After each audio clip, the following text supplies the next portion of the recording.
30 años mandando dinero sin fallar un solo mes. 30 años soñando con el abrazo de mi madre. Y cuando por fin volví, ella me hizo... Me llamo Rogelio Martínez. Tengo 43 años. Y durante más de la mitad de mi vida viví para los demás. No estoy diciendo eso para que me aplaudan, ni porque me crea un mártir. No. Lo digo porque ya no sé si valió la pena. Nací en un pueblito que tal vez ni has oído nombrar, Tepeaca, en el estado de Puebla. Allá crecí hasta los 13. Allá dejé mi infancia, mis hermanos, mi madre y todo lo que era yo.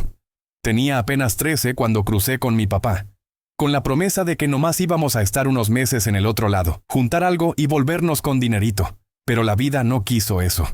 A los 2 años mi papá se enfermó del corazón. Se me murió en los brazos, en un cuartito rentado en Los Ángeles, sin papeles, sin doctor, sin despedida. Ahí fue cuando todo cambió. Ahí me convertí en hombre, aunque por dentro seguía siendo un niño. Me quedé solo, completamente solo.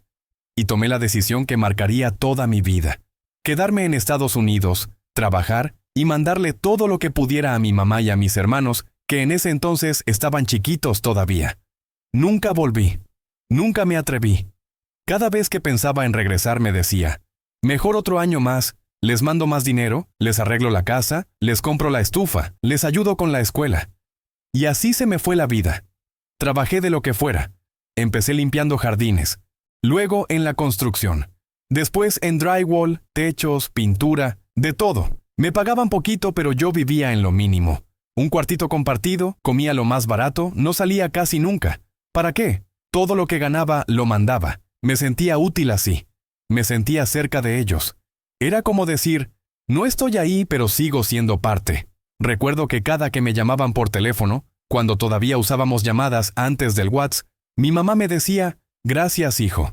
Gracias por todo lo que haces. Y eso me llenaba. Me bastaba con eso. Pero con el tiempo, esas llamadas fueron menos. Después, solo mensajes de vez en cuando. Y al final, nada.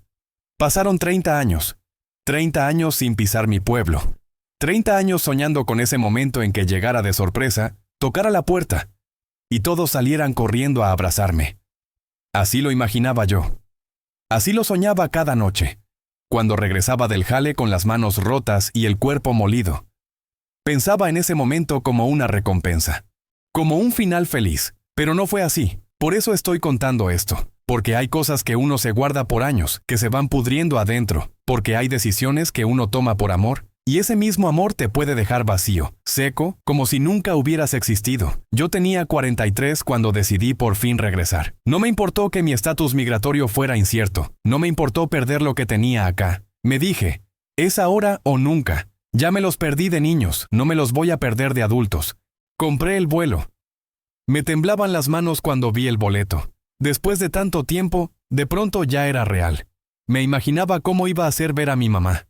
Me preguntaba si me iba a abrazar como cuando tenía 13. Si me iba a decir hijo con esa voz suavecita que tenía cuando me curaba la fiebre. Y también tenía miedo. Miedo de que algo hubiera cambiado. Miedo de que ya no me necesitaran. Pero pensaba, no, es mi familia. Son mi sangre. Siempre van a estar ahí para mí. Me equivoqué.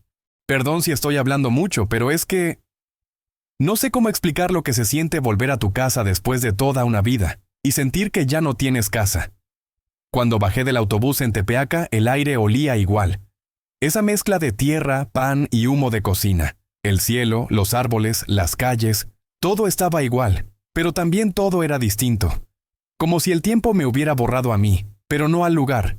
Caminé hasta la casa. Ya no era como la recordaba. Ahora tenía 2 pisos, ventanas con herrería, pintura nueva. Eso me dio gusto. Pensé, todo esto lo levantaron con lo que mandé. Y sentí orgullo. Sentí que valió la pena. Toqué la puerta. Una niña abrió. No la conocía. Le pregunté, ¿está la señora Carmen? ¿Mi abuelita? Sí. Espéreme. Y ahí empezó todo. Mi mamá salió, pero no me reconoció. Me miró, con esos ojos grandes que yo tanto recordaba, pero sin luz. ¿Quién es usted?, me dijo. Soy yo, ma. Rogelio, tu hijo. Silencio. Ni una lágrima, ni un grito de alegría. Solo una cara de desconcierto. como si le hablara a un extraño, y ahí se me rompió el alma, en 1000 pedazos. No sé cómo seguir contando esto, pero lo voy a hacer. Porque alguien tiene que saber lo que pasa cuando uno vive para los demás, y se olvida de vivir para uno mismo. A veces cierro los ojos, y me veo ahí, en esa cocina chiquita, con el humo del comal saliendo por la rendija de la ventana, y mi mamá dándome tortillas calientitas con sal mientras me peina con sus dedos. Éramos pobres, eso sí, pero yo no me sentía pobre. No sé. Había tanto amor en esa casa que parecía que no nos faltaba nada, aunque la verdad sí nos faltaba de todo. Teníamos un solo par de zapatos para todo. Dormíamos 3 en una cama. A veces comíamos frijoles 3 días seguidos. Pero mi mamá se las arreglaba para que todo pareciera bonito. Jugábamos a que los frijoles eran tesoros, que el pan duro era una nave espacial, y cuando llovía y se metía el agua, poníamos botes y hacíamos como que eran trampas para atrapar peces. Me acuerdo que yo era el mayor. Tenía 2 hermanos menores. Vicente, que me seguía por 2 años, y la chiquita, Mariana, que apenas hablaba bien cuando yo me fui. Yo los cuidaba. Bueno, eso intentaba. A veces me desesperaban, pero los amaba con todo. Vicente siempre se metía en líos, era travieso. Mariana era más calladita, más apegada a mamá. Cuando yo me iba a la escuela, le dejaba un muñeco de trapo que le hice con un calcetín, y me decía que lo cuidaría hasta que regresara. Mi mamá, Carmen, no era de abrazar tanto, pero con sus actos te lo decía todo. Se levantaba antes del amanecer para hacer tortillas a mano, que luego vendía en el tianguis. A veces regresaba con los dedos quemados, pero con una sonrisa. Decía, «Mira, hijo, hoy vendí todo». Y luego nos daba un dulce a cada uno. Era su forma de celebrar. Mi papá en ese tiempo estaba, pero no mucho. Él trabajaba en los campos, luego en una ladrillera. Era un hombre duro, serio, no pegaba, pero con la mirada bastaba para que uno se quedara quieto.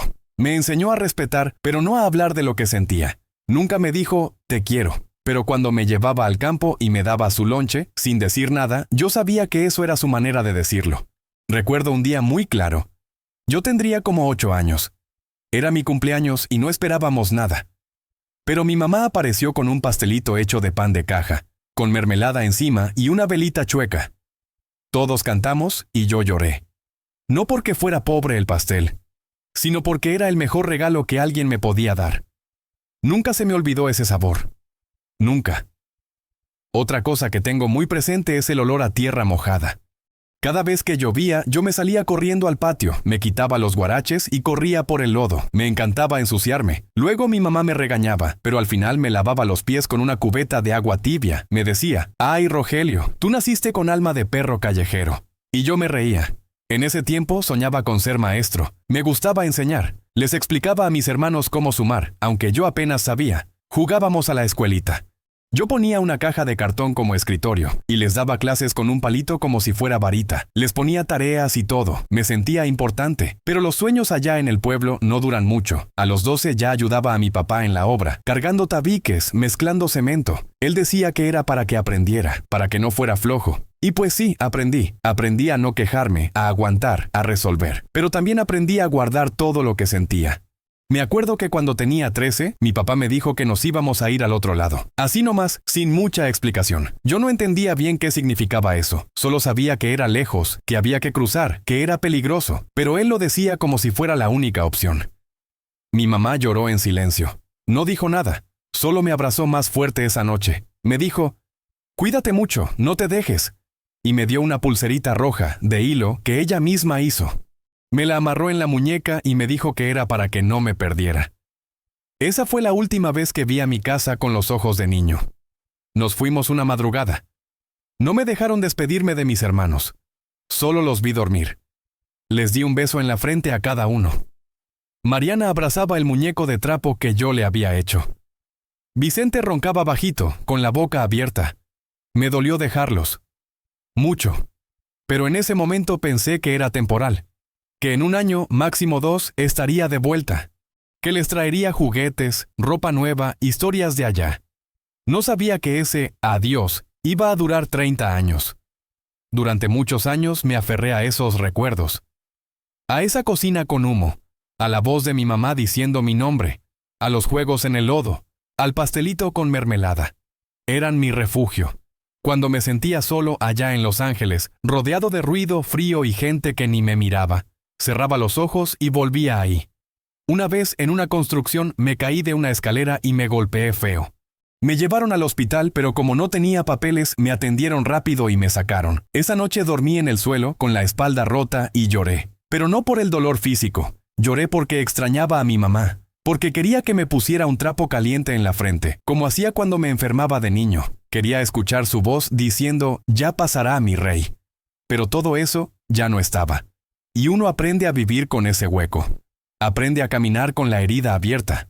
Te dices que todo es por una razón, que estás ayudando, que algún día todo tendrá sentido. Pero lo que nadie te dice es que la distancia también desgasta el amor, que cuando uno se va, los que se quedan, también aprenden a vivir sin ti. Yo me aferré a esa infancia como quien se aferra a un clavo ardiente, porque era lo único que tenía, lo único que me hacía sentir que todavía pertenecía a algún lado. Y ahora, cuando veo hacia atrás, me pregunto si esa casa todavía tiene algo de mí.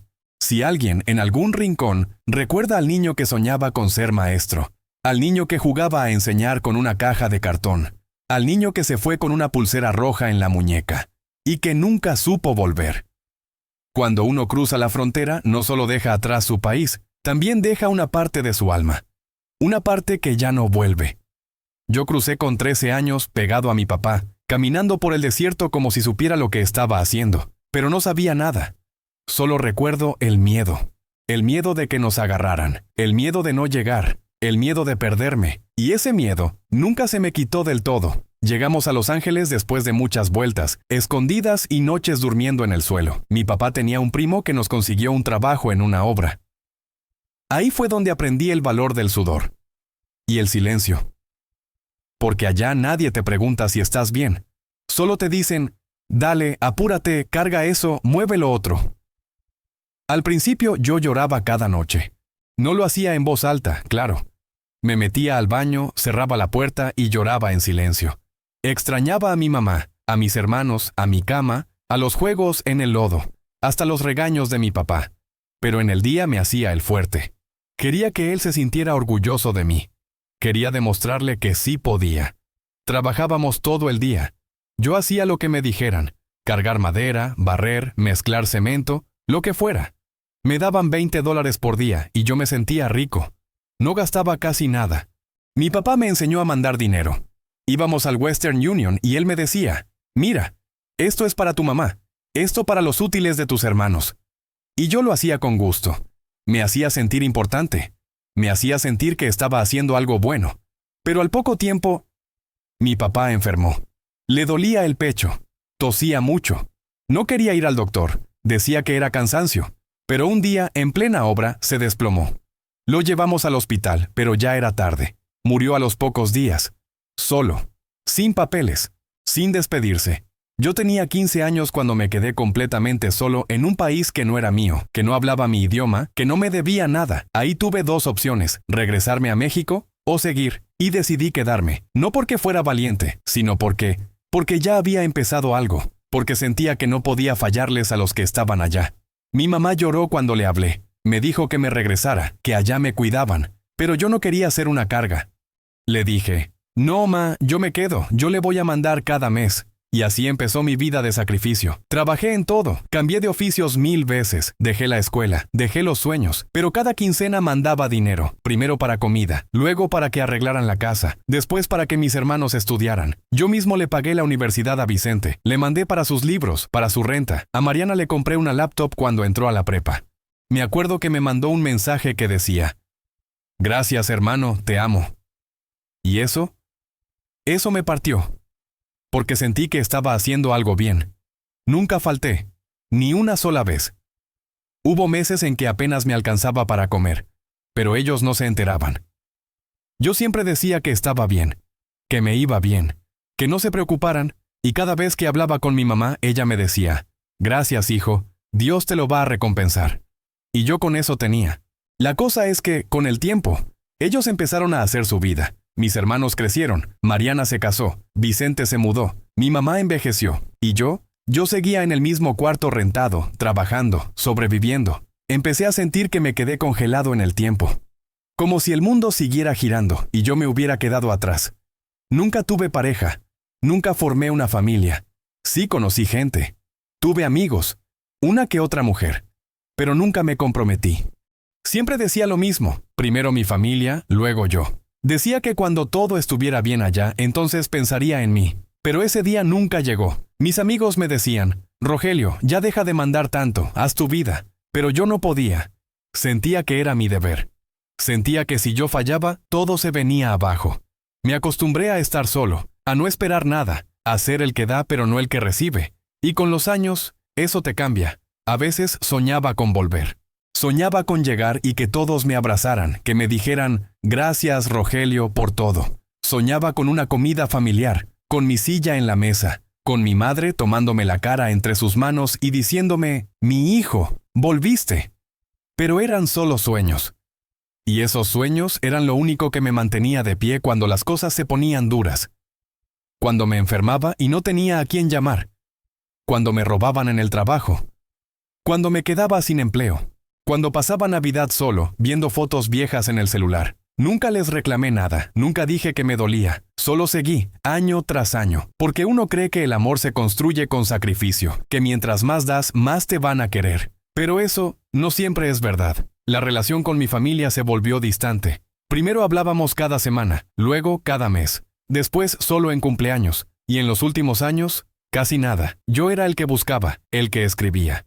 El que mandaba dinero y no preguntaba nada. Me convertí en un cajero automático con voz amable, y ni siquiera me daba cuenta. Hubo un día que no se me olvida. Era el cumpleaños de mi mamá. Le mandé flores, un pastel y un sobre con dinero. Le escribí un mensaje largo diciéndole cuánto la amaba. Y ella solo respondió, gracias hijo, qué detallista eres. Nada más. Ni una llamada, ni una foto, ni una palabra más. Y yo me quedé mirando el celular, con el corazón roto, pero seguí.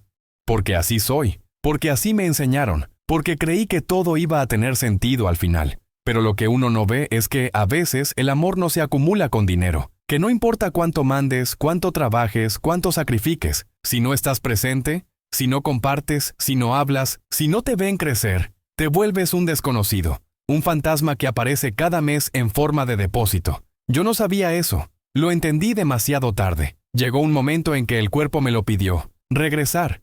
No era solo el cansancio del trabajo, ni las rodillas que ya no aguantaban. Era algo más, un vacío. Una voz por dentro que me decía, ya basta, Rogelio, ya es hora de volver. 30 años de ausencia, de verlos crecer por fotos, de escuchar sus voces solo en audios, de imaginar sus caras mientras trabajaba con el sol reventándome la espalda. Me armé de valor. Compré el boleto. Me costó todo lo que tenía ahorrado. Pero no me importó. Me dije, no quiero morirme sin verlos, sin abrazarlos, sin volver a pisar mi tierra. No avisé. Quería que fuera sorpresa. Tenía en mi cabeza esa escena que tanto soñé. Yo tocando la puerta, mi mamá abriendo, sus ojos llenándose de lágrimas, el abrazo, los gritos, los vecinos saliendo, todos diciendo, Rogelio volvió. Pero la realidad fue otra. Cuando llegué a Tepeaca, el corazón me latía como nunca. El aire olía a mi infancia, a tierra, a pan recién hecho, a leña. Me temblaban las manos. Caminé por las calles que conocía de memoria, pero que ahora se veían diferentes. Más casas, más ruido, pero también más frío, como si algo faltara. Vi la casa desde la esquina, ya no era como la recordaba. La habían remodelado, claro. 2 pisos, pintura nueva, reja eléctrica. Me dio gusto, pensé. Todo esto lo construí yo, sin estar, pero lo hice. Toqué la puerta con fuerza, con emoción, casi con desesperación. Abrió una niña. Tendría unos 8 o 9 años. ¿Está la señora Carmen? Pregunté con la voz entrecortada. La niña me miró raro. ¿Mi abuelita? Espere tantito. Se fue corriendo. Yo respiré hondo. Me peiné el cabello con la mano. Me acomodé la camisa. Y esperé. La puerta volvió a abrirse. Ahí estaba ella, mi mamá, mi madre. Pero no era la misma. Su cabello blanco, su piel más arrugada, su mirada perdida. No me reconoció. Me miró de arriba a abajo, como si yo fuera un vendedor o un testigo de Jehová. ¿Quién es usted?, me preguntó. Me quedé helado. Las palabras no salían, pero luego logré decirlo. Soy yo, Rogelio, tu hijo. Ella frunció el ceño. Dio un paso atrás. No puede ser. Rogelio está en Estados Unidos. Sí, sí, ma. Pero ya regresé. Soy yo, tu hijo. El silencio fue eterno. Ella solo me miraba. No lloró, no gritó, no se desmayó. Nada. No. ¿No te pareces? Rogelio era más flaco. Tenía otra voz. Tú no eres. Ahí. Se me vino el mundo encima. Salió una señora detrás de ella. Luego un hombre. Después una joven. Todos me miraban como si fuera un extraño. Tuve que sacar mi credencial, mostrar fotos, decir nombres, contar anécdotas, explicar cosas que solo yo podía saber. Después de varios minutos, mi hermana Mariana bajó de un cuarto. Me vio y se quedó en shock. ¿Rogelio? ¿Eres tú? Sí, hermana, soy yo. Ella sí me abrazó, pero fue un abrazo raro, corto, tenso. No era el abrazo que yo soñé. No era ese reencuentro de película. Era más bien un acto por compromiso. Me hicieron pasar. Mi mamá se sentó en su sillón, me miraba de reojo, confundida, como si no entendiera qué hacía yo ahí.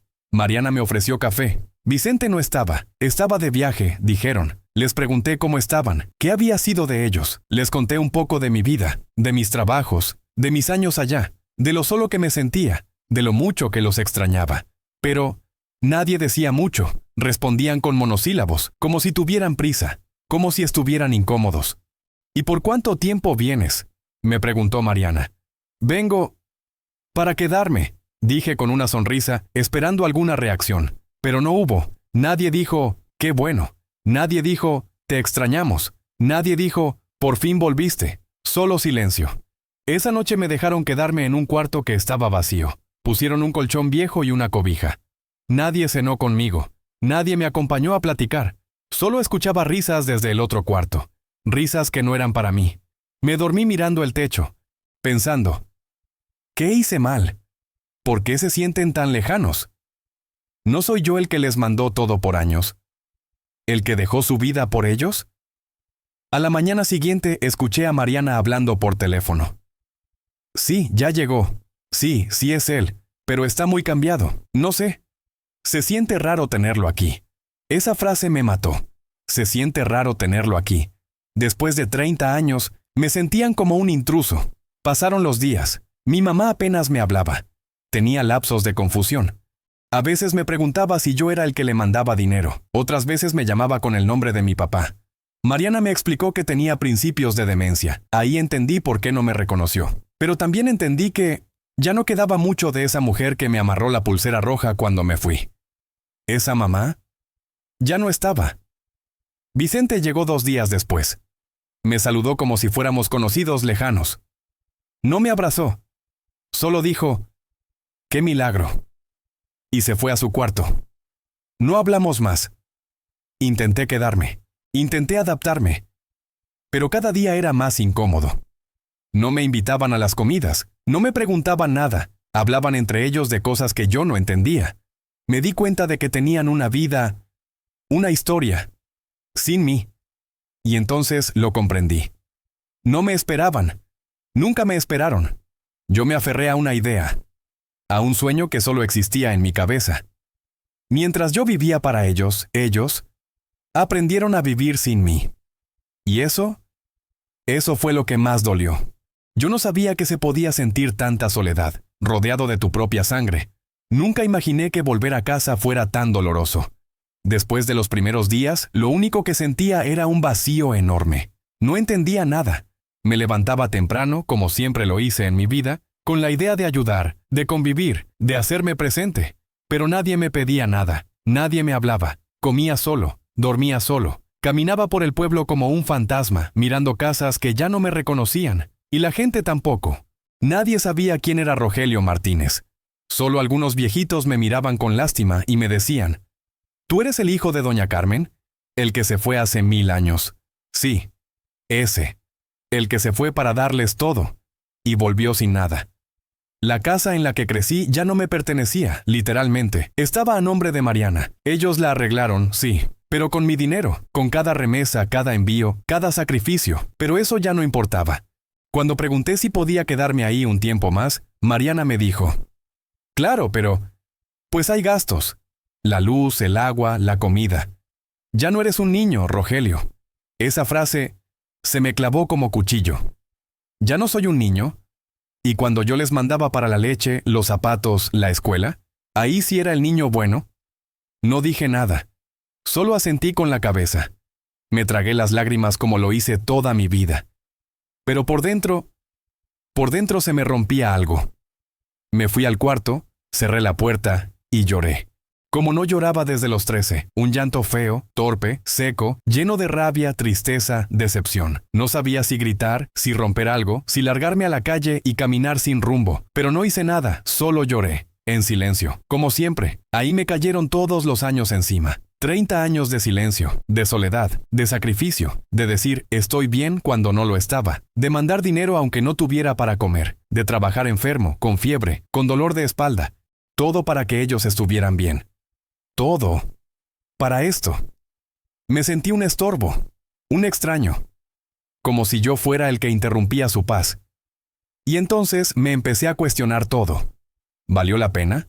¿Para qué hice todo lo que hice? ¿A quién le importa ahora? No tenía respuestas. Solo tenía ese dolor que no se ve, pero que pesa más que cualquier carga física. Ese dolor de saberse olvidado, reemplazado, relegado. Mi mamá apenas me reconocía. A veces se acordaba, a veces no. Un día me dijo, ¿y tú por qué no visitas más seguido? Como si no hubiera pasado 3 décadas en el exilio emocional. Le dije, estuve trabajando, mandándoles todo lo que podía. Y ella solo respondió, ah, sí, tú eras el que mandaba los dólares. Eso era yo. El que mandaba los dólares, ni nombre, ni rostro, solo un número en el recibo. Me empecé a volver más callado, ya no intentaba convivir. Ya no contaba historias. Nadie preguntaba por ellas, de todos modos. Sentía que mi presencia era una incomodidad, que lo mejor que podía hacer era desaparecer. Una tarde salí al patio y vi a Vicente lavando su coche. Me acerqué. Quise hablar con él, recordar cosas, decirle que lo extrañé, que vi todas sus fotos de graduación por WhatsApp, que me sentí orgulloso, pero apenas dije, ¿cómo has estado, carnal? Él respondió, bien, ocupado, tengo que salir ahorita. Y se metió, así sin más. Me quedé parado con la boca abierta, como un tonto. ¿Eso era todo? 30 años resumidos en un «tengo que salir ahorita». No podía más.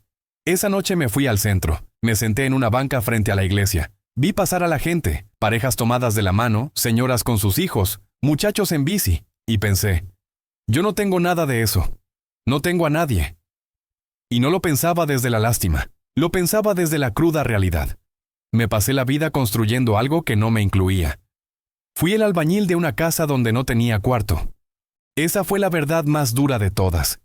Y sí, me dio coraje, me dio rabia, no contra ellos, contra mí, por haber idealizado todo, por haberme creído el héroe, por pensar que el amor se compra con remesas, por no haber regresado antes, por haber permitido que la distancia hiciera su trabajo. Me culpé por todo. Por no haber vivido, por no haberme dado permiso de tener una familia propia, por no haber dicho ya basta cuando me usaban solo como proveedor, por haber callado tanto. Pero también me dolía aceptarlo, porque me enseñaron que el hombre se sacrifica, que no debe quejarse, que su valor está en lo que da, no en lo que recibe. Y yo fui ese hombre, fui el proveedor, el fuerte, el que aguanta todo. Y al final, ¿qué me quedó? Una cama prestada, una madre que apenas me recuerda, unos hermanos que me ven como un extraño, y un pueblo que ya no es mío. Esa noche regresé a la casa. No cené, me acosté, cerré los ojos, y deseé, por primera vez en mi vida, no despertar. No porque quisiera morirme, sino porque ya no quería sentir. Ya no quería seguir cargando este dolor tan injusto, tan absurdo, tan invisible, pero desperté. Y aquí estoy, contando esto, porque si no lo digo, me pudro por dentro, porque quiero que alguien allá afuera, alguien como yo, que trabaja sin parar, que manda dinero con el corazón, que se parte el alma por los suyos, escuche esto y piense 2 veces antes de desaparecer por completo en nombre del amor. Porque el amor no es solo dar, también es estar. ¿Y yo? No estuve. Después de esas primeras semanas en Tepeaca, entendí que no podía quedarme ahí.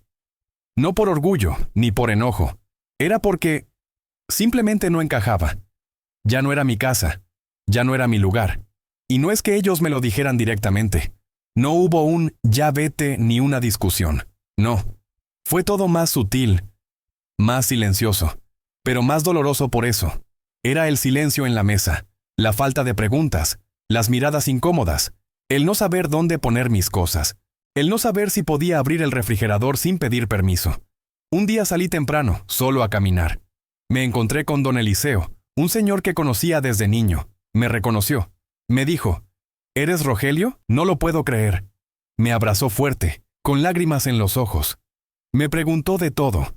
Me habló de mi papá, de cómo me iban a buscar a la escuela cuando chico. Me hizo sentir visto. Esa fue una de las pocas veces en que sentí algo parecido al calor humano en ese regreso. Y eso me hizo pensar, ¿por qué un casi desconocido me abrazó como familia? Y mi propia sangre apenas me miraba. La respuesta era clara.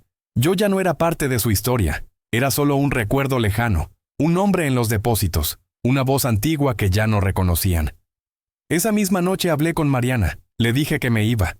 Ella me miró como si no le sorprendiera. ¿Y a dónde vas a ir?, me preguntó. No sé, le dije. Tal vez a la ciudad. Tal vez vuelva a Estados Unidos, aunque ya no tenga nada allá. Ella no dijo nada. Solo me ofreció un poco de dinero. Para el camión, dijo. Lo rechacé. No porque fuera orgulloso, sino porque no me salía a aceptar nada. Después de dar tanto, aceptar algo de ellos me hacía sentir más roto. Me despedí de mi mamá. Estaba sentada viendo la televisión. Le di un beso en la frente. Me miró. Y por un momento, solo por un segundo, me vio. Rogelio, ¿vas a salir? Sí, ma. Voy a salir un rato. ¿No tardas? No, ma. No tardo. Mentí. Sabía que no volvería. Ella solo asintió con la cabeza. Me dio una palmadita en la mano y volvió a mirar la tele. Salí con una mochila vieja, unas pocas mudas de ropa y los papeles que logré arreglar en California. No sabía qué hacer, pero sabía que no podía quedarme donde ya no era bienvenido. Fui a Puebla capital. Me quedé unos días en una pensión barata. Caminaba mucho. Pensaba demasiado. Comía lo que podía. Pasaba las tardes en los parques, mirando a la gente. Me preguntaba si algún día podría formar algo parecido, una familia, un amigo, algo, pero me costaba conectar, me costaba confiar. Estaba cansado, no físicamente, sino de adentro. Como si llevara una vida entera arrastrando piedras en el pecho. Intenté buscar trabajo, pero a los 43, sin estudios formales en México, sin experiencia comprobable y con una salud ya resentida por años de trabajo pesado, nadie me quería. Un patrón de una obra me dijo, «Tú ya trabajaste mucho, jefe. ¿Por qué no descansas?» Y yo solo sonreí, porque no podía decirle que nunca supe qué era eso, que no tenía dónde descansar, que no tenía a quién volver. Empecé a vender dulces en la calle. No me daba pena. Me daba vergüenza todo lo que había perdido por no haber sabido detenerme antes. Pero la venta era lo único que podía hacer sin que me preguntaran por papeles ni títulos. Conocí a otros como yo. Hombres que regresaron después de décadas, que encontraron que sus hijos ya no los conocían, que sus esposas se habían vuelto a casar, que sus casas ya no eran suyas, que ellos mismos ya no sabían quiénes eran. Nos juntábamos en una banca, hablábamos poco, pero con mirarnos sabíamos. Había ese silencio compartido entre gente rota que se entiende sin palabras. Una tarde, uno de ellos, don Chuy, me dijo, ¿tú también trabajaste por amor? Sí, le dije. Y te pagaron con olvido, ¿verdad? Solo asentí. Así somos los que no supimos parar. Me dijo, creímos que darlo todo era suficiente, pero el tiempo se lleva el cariño si uno no lo riega. Esa frase me quedó grabada. El tiempo se lleva el cariño si uno no lo riega. Yo no lo regué. Solo mandé dinero. Pero no estuve. No vi a mis hermanos crecer. No tomé la mano de mi mamá en sus momentos de miedo. No estuve en las cenas, ni en los cumpleaños, ni en los funerales. Solo fui un eco, una voz lejana, y con el tiempo hasta esa voz se fue apagando. Y eso fue lo que más aprendí de todo esto, que el amor se da, sí, pero también se cuida, se alimenta, se cultiva con presencia, con palabras, con abrazos, con risas, no con billetes. Nadie me enseñó eso. Me enseñaron a ser proveedor, a ser fuerte, a callar, a aguantar, a cumplir, y cumplí, pero me rompí. Ahora intento empezar de nuevo. No tengo casa, no tengo familia cercana, no tengo juventud. Pero tengo algo que antes no tenía: conciencia, claridad. Y eso, aunque duele, también me da paz. Porque ya no miento. Ya no finjo que todo está bien. Ya no digo algún día mientras dejo pasar mi vida. Ahora vivo con poco. Pero soy honesto conmigo. Y si algún joven me escucha, alguien que está allá en el norte, partiendo el lomo, soñando con volver y encontrar todo como lo dejó, solo quiero decirle algo: llama a tu madre, escríbele a tus hermanos, vuelve si puedes, no esperes 30 años. No creas que el amor se guarda como el dinero, porque no, el amor se enfría, y cuando uno vuelve, ya no hay a quien abrazar. Aceptar duele, duele como una herida que no sangra, pero arde por dentro, porque aceptar no es resignarse, no es rendirse, es mirar de frente lo que ya no se puede cambiar, y decidir vivir con eso. Después de semanas en Puebla, vendiendo dulces y durmiendo en pensiones de paso, empecé a pensar en algo que nunca me había cruzado por la cabeza. ¿Quién soy yo si no soy el que manda dinero? ¿Quién soy sin la familia que creía tener? Y la respuesta no llegó rápido. Llegó lento, a pedacitos, en silencios, en tardes largas mirando al techo, en palabras sueltas que me decía a mí mismo. Un día me desperté con la espalda molida. Llovía. No había vendido nada el día anterior, y tenía apenas lo justo para un café y un bolillo. Me senté en una banca bajo un techo de lámina, vi pasar a la gente y sentí algo extraño, no tristeza, tampoco alegría. Fue como una especie de alivio, como si por fin entendiera que ya no tenía que probarle nada a nadie, ni a mi mamá, ni a mis hermanos, ni a nadie, porque yo ya lo había dado todo. Y si eso no alcanzó para que me miraran como familia, entonces ya no dependía de mí. Ese día, por primera vez en mucho tiempo, respiré profundo, sin miedo, sin culpa, solo con la certeza de que lo que sigue es para mí. Empecé a cambiar cosas chiquitas, dejé de pensar en el pasado a cada rato, dejé de revisar el celular esperando mensajes de allá. Me concentré en lo que tenía enfrente: una ciudad nueva, calles que no conocía, y tiempo, mucho tiempo. Me apunté a una clase gratuita para adultos mayores que daban en una biblioteca pública. Enseñaban computación básica. Era ridículo. Yo que mandaba dinero desde cabinas de internet en Los Ángeles, aprendiendo ahora cómo usar una computadora desde cero. Pero me gustó, me sentí útil, me reí de mí mismo por primera vez en años. Ahí conocí a don Mateo, un señor de 60 que había sido mecánico. Me dijo: tú tienes buena voz, ¿por qué no lees en voz alta para los demás? Empezamos a juntarnos los sábados, a leer cuentos cortos. Yo los leía en voz alta, como si fuera radio. A veces metía emoción, dramatizaba tantito, y los viejitos se reían. Me sentí escuchado, me sentí visto, y entonces lo entendí. Sí puedo reconstruir algo, tal vez no una familia como la que soñé, tal vez no recuperar el tiempo perdido, pero sí puedo construir relaciones nuevas, sí puedo ser parte de algo, aunque sea pequeño, sí puedo volver a sentir cariño, aunque venga de desconocidos. Una vez, una señora del grupo se me acercó al final de una lectura y me dijo: ¿tú eras locutor o algo así? Tienes una voz que da paz. No supe qué decirle. Solo sonreí. Pero por dentro, algo se acomodó, algo sanó. Empecé a buscar más espacios así. Me ofrecí para leer en una primaria cercana. A los niños les encantaba. Me decían tío Roger. Yo les contaba historias que me inventaba, o cosas que viví en Estados Unidos. Me escuchaban con los ojos grandes, como si hablara de otro planeta. Y entendí que mi historia, por más dolorosa que sea, sirve. Sirve para enseñar, para prevenir, para tocar el corazón de alguien más. Un día me invitaron a hablar en una reunión comunitaria de migrantes retornados. Conté todo, sin filtro, como estoy contando ahora, con el nudo en la garganta, con las lágrimas que no quería mostrar, pero que ya no me daba vergüenza sacar. Y al final, una señora joven con 2 niños me dijo: gracias por contar eso. Yo pensaba irme y dejar a mis hijos con mi mamá. Pero después de escucharte, ya no estoy segura. Ese momento me dio propósito, y con eso empecé a reconstruirme. No desde el rencor, no desde el miren lo que me hicieron, sino desde el esto fue lo que viví, y aún estoy aquí. Mi mamá falleció unos meses después. Me avisó Mariana por mensaje. Ya descansó, me escribió. No fui al velorio, no porque no la quisiera, sino porque ya me había despedido de ella en vida. En esa última noche que le besé la frente y me dijo: ¿no tardas?, Ahí entendí que ella ya me había soltado hace tiempo, que mi regreso fue una interrupción para una mente que ya vivía en otro mundo. Lloré, sí, en silencio, otra vez, pero esta vez fue distinto. No era culpa, no era dolor de abandono, era duelo, puro y simple. Y me permití sentirlo.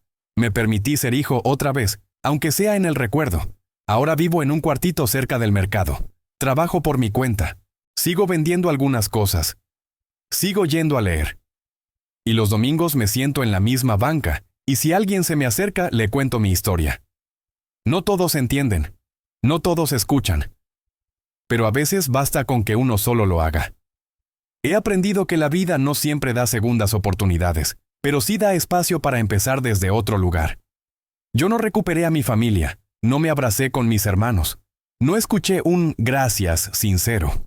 No tuve esa escena soñada, pero me abracé a mí mismo, me escuché yo. Y por primera vez, me creí. Y eso, créeme, es más de lo que tuve en muchos años. Yo no sé si esta historia te llegó. No sé si me estás escuchando desde tu casa, desde el trabajo, o desde un cuarto rentado allá en el norte, como los que yo conocí por años. No sé si eres hombre o mujer, joven o grande, si tienes familia cerca o si también los ves solo por videollamada. Pero si llegaste hasta aquí, gracias. Gracias por escucharme. Porque por muchos años, yo no tuve voz. Y hoy, aunque sea desde este rincón, quiero hablarle a alguien que tal vez se parezca a quien fui yo. 30 años trabajé con la esperanza de volver y encontrar todo como lo dejé. Pero la vida no funciona así. La gente cambia, el amor cambia, el tiempo no se detiene por nadie. Y no te lo digo para que te sientas mal. Te lo digo porque quiero que sepas que no estás solo. Yo también creí que darlo todo era suficiente. Que si mandaba dinero, si no faltaba nunca, si no pensaba en mí, si me sacrificaba, iba a ser recompensado. Pero no. A veces lo que uno construye desde la ausencia no se sostiene cuando regresas. Y eso no es culpa de nadie. Es solo la vida. La distancia enfría. El olvido no es maldad. Es simplemente costumbre. Pero ¿sabes qué aprendí? Que uno también tiene derecho a vivir, a amar, a tener, a equivocarse, a disfrutar. No somos solo brazos para trabajar, ni carteras con piernas, ni nombres en un sobre que llega cada mes. Somos personas, con historia, con heridas, con sueños, y si no nos cuidamos, si no paramos a tiempo, nos perdemos. Yo me perdí. Me alejé tanto de mí mismo que cuando volví, ni yo me reconocía. Y eso no me lo enseñaron. Nadie me dijo, Rogelio, tú también importas. Todos decían, qué bueno que ayudas, qué noble eres. Eres el orgullo de tu mamá. Y sí, era eso. Pero también era un hombre triste, solo, olvidado. Por eso hoy lo único que quiero decirte es esto. No esperes tanto para volver. No esperes que todo esté perfecto para regresar. No pongas tu vida en pausa por nadie. Llama, escribe, visita, abre tu corazón y si puedes, construye algo también para ti. No te hagas el fuerte todo el tiempo. Llora si tienes que llorar. Habla con alguien, no te guardes todo, porque el dolor guardado se vuelve costumbre. Y eso mata por dentro. Yo hoy tengo poco. No tengo casa propia. No tengo una familia que me reciba con fiesta. Pero tengo paz. Y eso no lo cambio por nada. Porque ahora sé quién soy. Sé lo que di. Sé lo que perdí. Y también sé lo que quiero. Quiero vivir con dignidad. Quiero ser parte de una comunidad. Quiero contar historias. Quiero abrazar, aunque sea tarde. Quiero enseñar a los que vienen detrás que no cometan los mismos errores. Quiero que tú, que me escuchas, te mires en este espejo. Y si te ves, que hagas algo al respecto. No te olvides de ti. No pongas tu corazón en modo avión por años. El amor necesita presencia, el cariño necesita contacto, y tú mereces todo eso. Y si ya pasó el tiempo, si ya te fuiste y no sabes cómo volver, si sientes que tu lugar ya no existe, te entiendo. Pero te prometo que siempre se puede empezar de nuevo. Tal vez no con los de antes, tal vez no en la casa de tu infancia, pero sí contigo mismo, porque uno también puede ser su propia casa, su propio refugio, su nueva familia. Y desde ahí, desde esa reconstrucción. Volver a querer, volver a confiar, volver a vivir. Gracias por escucharme, gracias por regalarme tu tiempo. Si esta historia te movió algo, Déjame un comentario. Cuéntame desde dónde estás viendo este video. Dime si tú también conoces a alguien que se fue, o si tú mismo te fuiste. Y si sientes que esta historia podría tocarle el corazón a alguien más, compártela. Suscríbete a este canal para escuchar más historias como la mía, historias de migrantes. De padres, de madres, de hermanos, que dejaron todo por amor. Y que hoy, con el corazón en la mano, queremos decir, también somos humanos. También sentimos. También tenemos derecho a volver. Gracias, de verdad. Soy Rogelio Martínez. Y esta fue mi historia.